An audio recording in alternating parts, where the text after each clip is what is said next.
I realized like, hey, look, I'm not gonna be as good as my dad because my dad was getting looked at, scouted out of high But you don't school to know get that. drafted, Yeah, and that and sucks that so you even like, have to say that at that point and not give yourself a chance to even know if you're well, gonna and it's not because This that the is too I good of a preparation, didn't. story. Hey, hold up. We're gonna restart. I want to restart this, dog. I should have been recording yeah, this from the that's beginning because crazy. this is a great story.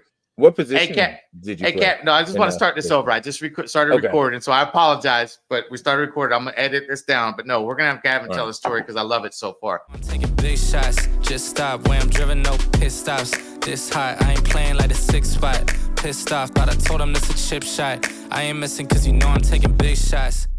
Kavin, welcome to the Queued Up Podcast, man. Tell us how you ended up going to the Dan Patrick School of Sports Broadcasting and what your goals are in this program, brother.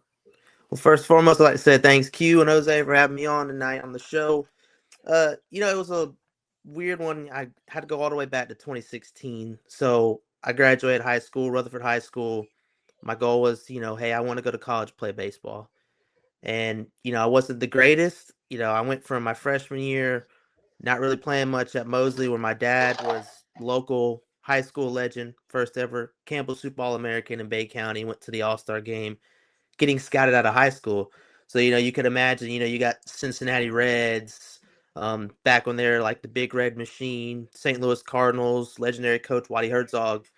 And I remember a quick story that my dad told me when he was playing football, and he was good at football, and he didn't want to play football, and they thought it was crazy.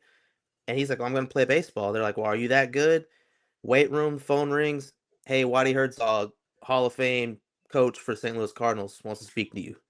Wow. And then I'm like, that's crazy. So, everywhere I went in town, it's like, they know my dad. He's this big baseball player. Long story short, he tore his knee, wasn't able to go to the pros, went to the military, and, everything happens for a reason, as hard as it may sound, because I'm here. Now, So, something that you mentioned earlier that I just want to make sure I get you to speak on, man, is let's talk a little bit about the weight of growing up in that town with your dad's legacy hanging over your head. so it was one that I did not realize how big it was because growing up, my dad was in the military, so we moved around a lot. I was born here at Tyndall, then we moved to Savannah, Georgia, when my dad was stationed there. We moved to Germany. My mom's from Germany in a small town. It's like the military base that was there was Baumholder.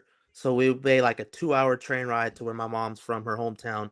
And it's literally like a village. That's what we make fun of her about it because the population is 1,200 people. So it's Right. small. So growing up there, we moved back to the United States, Fort Huachuca, Arizona, which is in Sierra Vista, right on the border, but between Mexico. Growing up there, still not playing sports because my dad's in the military. He didn't want me to start playing yet because my dad's always gone at war. So he wanted to be the one to kind of teach me the game, show me stuff. He retires 2008. We moved back to my hometown here, Panama City, Florida, in Bay County. I start playing baseball in 6th grade, and that's when I realized, like, hey, it's fun, but it's a lot to learn the game your first year ever playing. And man, believe it or not, they put me at the hot corner. You talk about one of the Ooh. hardest positions to play, That's third not playing base, the right? game, Third, Yeah. third base. Yeah. third, right? So, Yeah, and because I most mean, people bat right, and I mean the right-handed. Yeah. majority, And and so, it like, goes I'm hot. like, hey, why they call it the hot corner? My dad's like, well, you're going to You find find out out. fast. You find out Yeah. fast when you're playing third base why they call it the hot corner. Find First out time real one of them quick. scrape. Listen, it's not even you catching it. You getting out of the damn way of it. I already know, brother. Pretty much. And, my dad just had like this long fungo bat. He used to tape up the barrel and he used to just walk out there and spin it. He used to tell us, hey, you play the ball. Don't let the ball play you. If the ball plays you, you Absolutely. sees what happens. So, I'm like, what is he talking about? How's the ball going to play me? So, I Get your get body down, in he front hits of it. one. Yep. I stay back and it takes a hit right off the face. I'm like, all right, the ball played me. It's not happening again. Oh I man, mean, like, Right. busted your lip, man. I've had yeah, all that before. It does I all Yeah. that, think, man. They can make you look, man. Sorry, yeah. and I think right after that, I was like, I'm going to go play the outfield. So I went straight to the outfield, and that's when I found out that, I had a little speed, but baseball is all about, the little things, the fundamentals, learning how to get back, open up on the ball, stuff. And of course, I did not know this. My dad played at outfield, and he could fly. And a tall, skinny, 6'4", 200-something pound dude with like everyone said he just had a rocket of an arm. And funny story is when he tried out for the high school team here, because he had just came from Alabama and Montgomery, where he played at Robert E. Lee, powerhouse of a program. I lived in Montgomery, but anyway. Yeah, powerhouse of a program. So Familiar. you know about how baseball is around there and football. Oh, yeah. And so he transfers into Mosley, and he's taking outfield, and he just comes up and throws, and he slips, and he just throws it from the center field fence all the way over the home plate. Just a shot. And I'm like, how do you do that? I was like, I can barely throw it in the second sometimes. It sounds So- like What rookie was of your the dad? What, sounds like rookie of the year when the boy messed up his elbow, huh? Throwing it in 100%. from the stands. I like it. what year was your dad graduate? He from graduated Moses? in 83. 83. Okay. 83. Okay.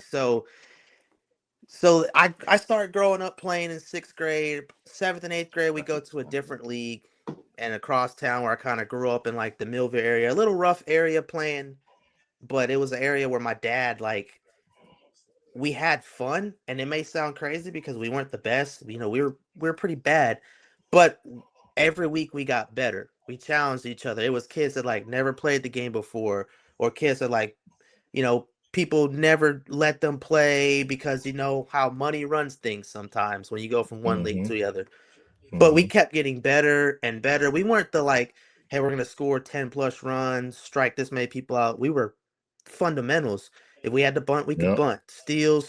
Whatever y'all went into the game wanting to work on. Yeah, we could we're gonna win a work on. This is one our run game. accomplishment. Yeah. Exactly. And and there was one year we didn't win a single game, but we had an all-star team that. That's what I was gonna say. You led right into what I was gonna say. Yeah. When we put the all-star team together, this excites we you, man. competed, but Yeah, we lost to the best team every ever, game, huh? 3-0. Yeah.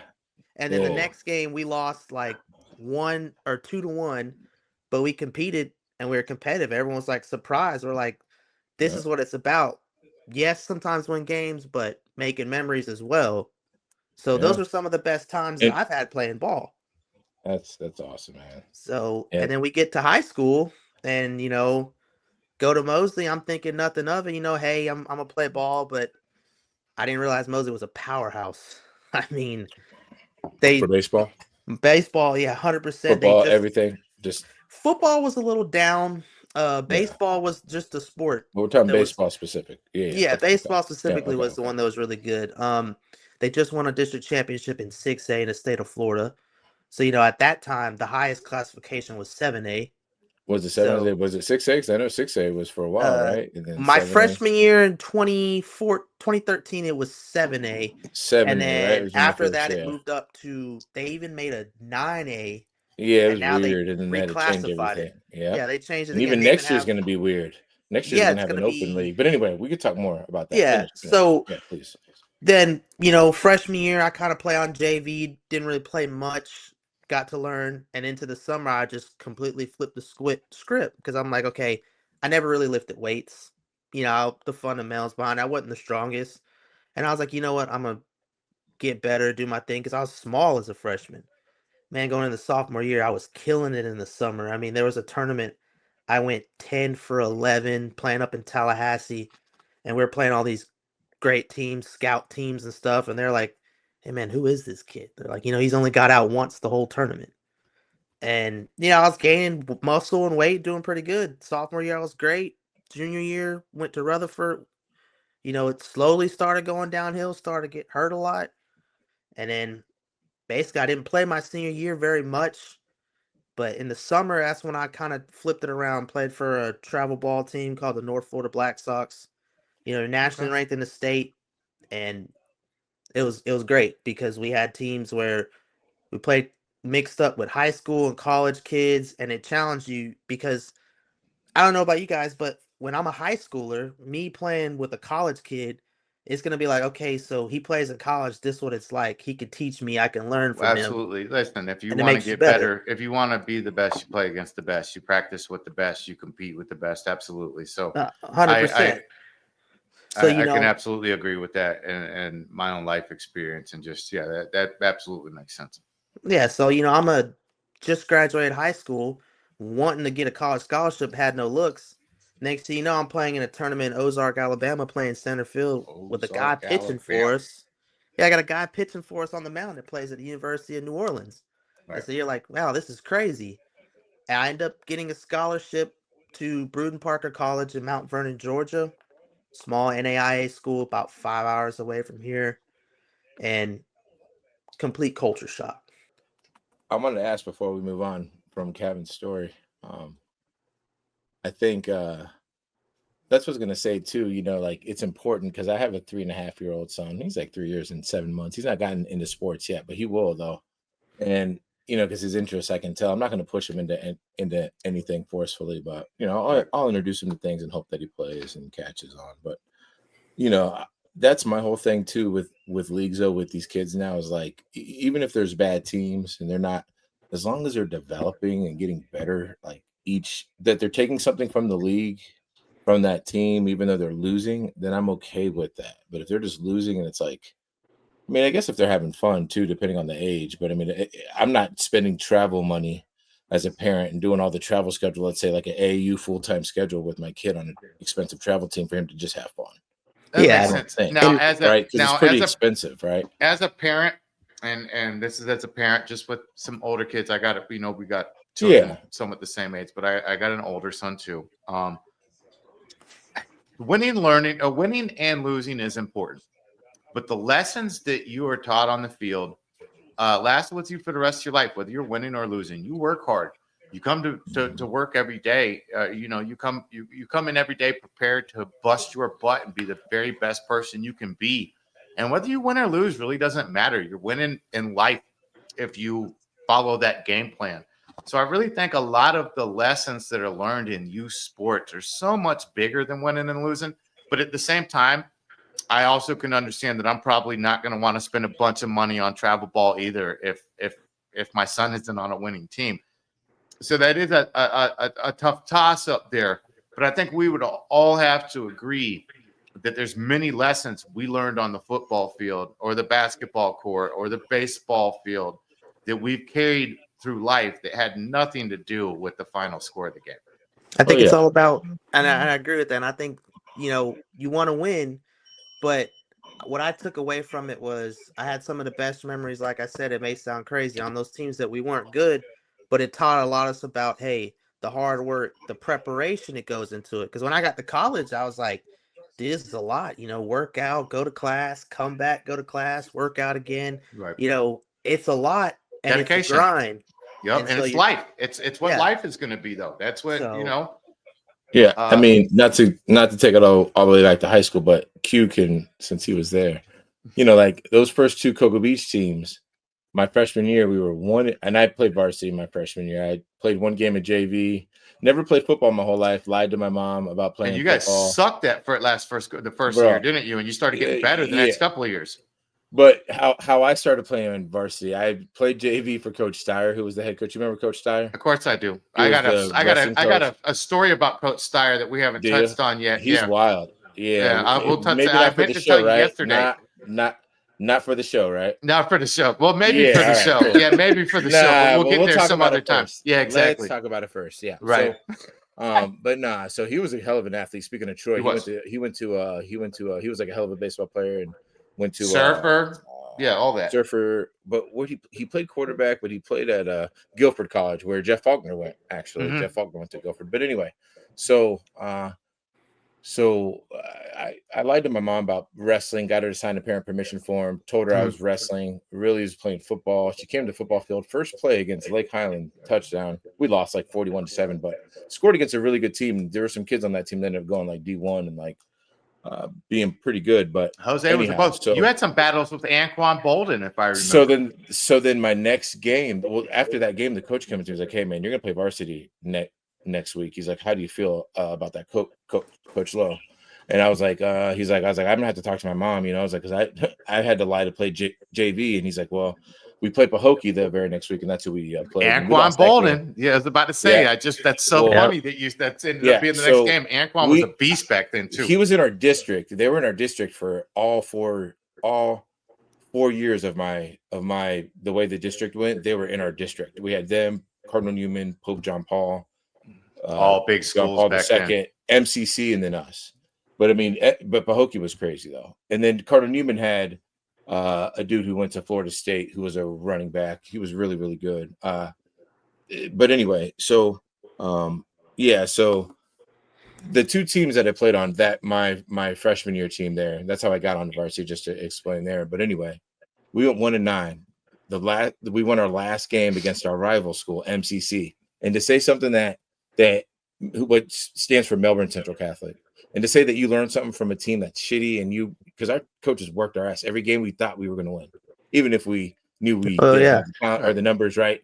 Because that's how hard that we worked in practices were harder than the games. When we got to the games, we're like, yay, like it's game day, like it's going to be easier. But anyway, it was winning that game against the rivalry team that then had me hungry for the next year, right? To be like, dude, we got to do better, and our whole team was on that mission. Like we got to do better. So the next year, what do? We went 2-8. We did one better. Okay. So technically we did better. Improvement, a little bit. But then my junior season, you guys went to the playoffs.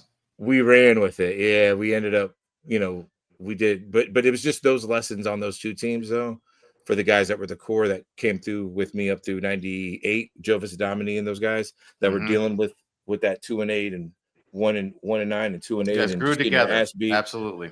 It was awesome, man. And that's something I'm talking about right now at 44 years old, man. And something that I've taken with me, the camaraderie that I took with me to semi-pro and just in life and camaraderie in my workplace. If I have a team, and I'm like, look, man, I got your back. I'm not going to ask you, because I've been a supervisor for a lot of my roles. If I ask you to take out the trash, I already took the trash out 10 times in front of you. I'm not going to do anything or ask you to do anything that exactly. I'm never going to ask you to do anything I'm not willing to do myself. Absolutely. As a leader, I'm not lead as I say. I'm lead as I do. Right? You got to lead by example. So my dad. Yeah, because you have those leaders that just like to talk and tell you what to do, but then you look at them and they're slacking. Those and aren't it can leaders. be the most trivial things, bro. Those aren't leaders. Those are mouthpieces. It could be someone getting on my butt about how I'm coming dressed to work, but then I see you dressed the same way another time. I'm going to remember that, right? So just little things. It's not. I'm not petty, but that's just an example. Yeah, and then a little side note about your story there. Man. A little side note about your story there. Another Gator fact. Cocoa Beach, Chauncey Gardner-Johnson, University of Florida. Oh, yeah. No, it's University of Cocoa. You were close, baby.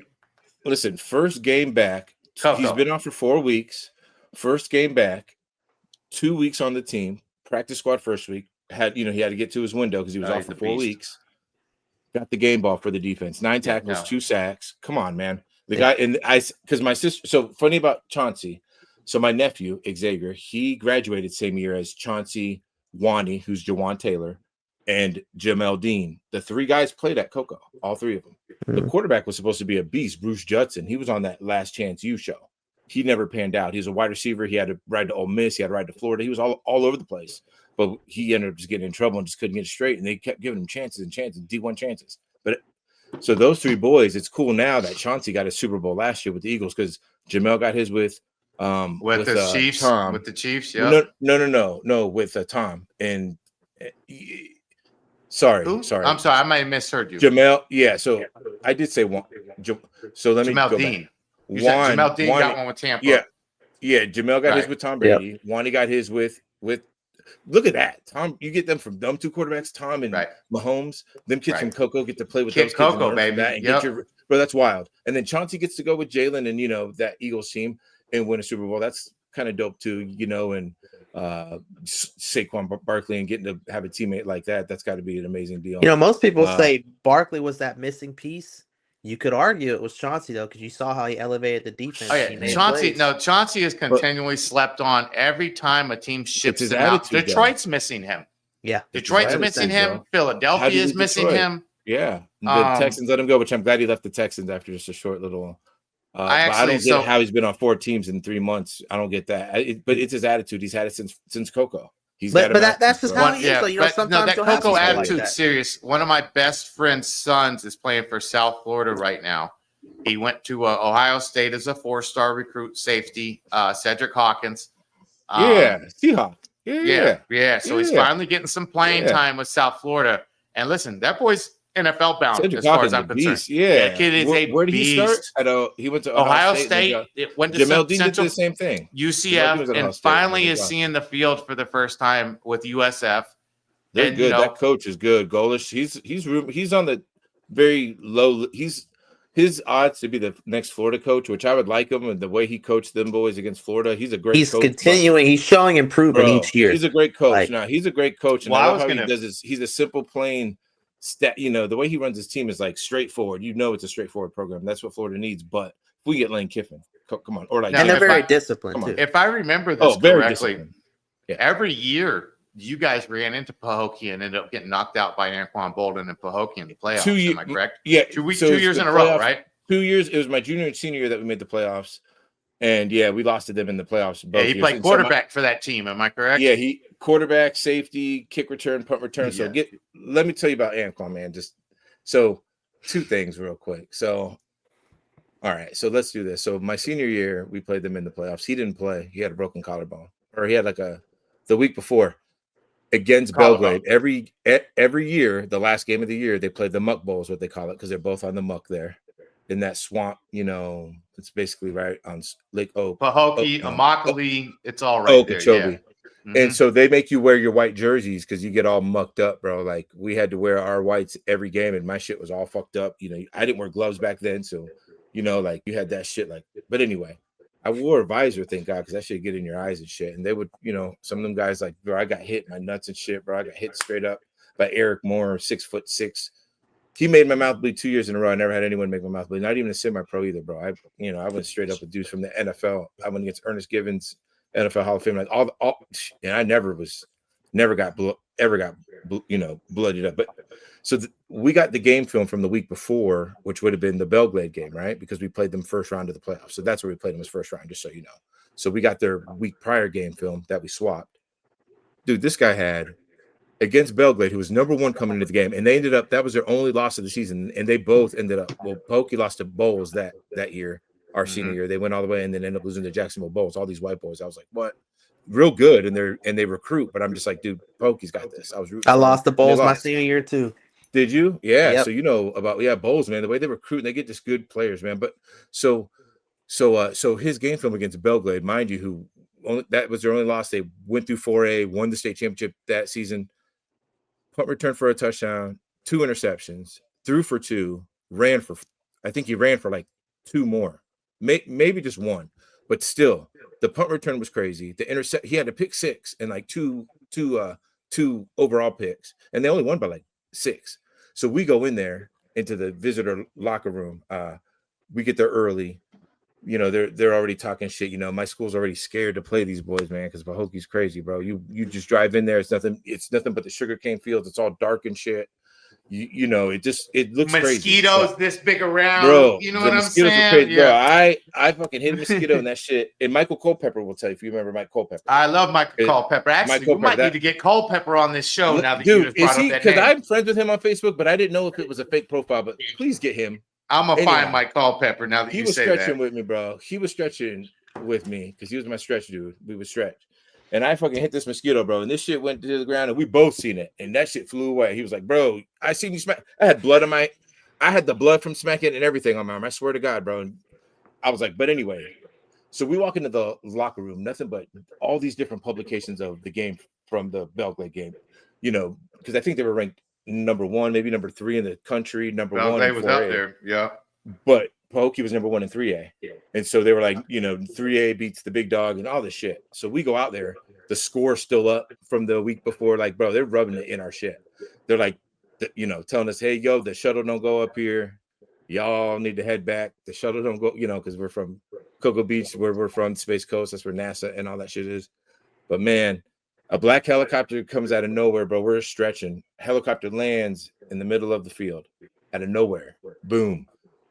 Anquan comes over. He's hurt, not dressed, but we're still stretching. Coach Lowe's not letting us really look at like what's going on. At the end of the game, me and Anquan were talking because I was asking, like, where you know, I figured he was going to go. His cousin, who I played against the year before for 2 years, because he was 1 year ahead of me. Ronald Bolden, 6'6" chisel dude, went to Florida State. So I was like, look, I know Ronald went to Florida State. I know Florida State is after you. What's the deal? And he's like, well, Notre Dame is hot right now, is what he told me at the end of that game. And so I was like, what was up with the helicopter, man? He's like, that was Coach Bowden. So we're like, oh, all right, cool. So Coach Bowden came out of nowhere, and he ended up going to Florida State, which I thought was amazing that he wouldn't have gone to Florida State. You know what I'm saying? to begin with. But I mean, he was amazing, man. And then he ended up getting the Rookie of the Year, and people were talking shit about him getting drafted as a receiver and not really, still learning the position. And he breaks Terry Glenn's record. Like, he's a beast, man. I'm taking big shots, just stop where I'm driven, no pit stops. This hot, I ain't playing like a 6 spot. Pissed off, thought I told him this a chip shot. I ain't missing cause I'm taking big shots.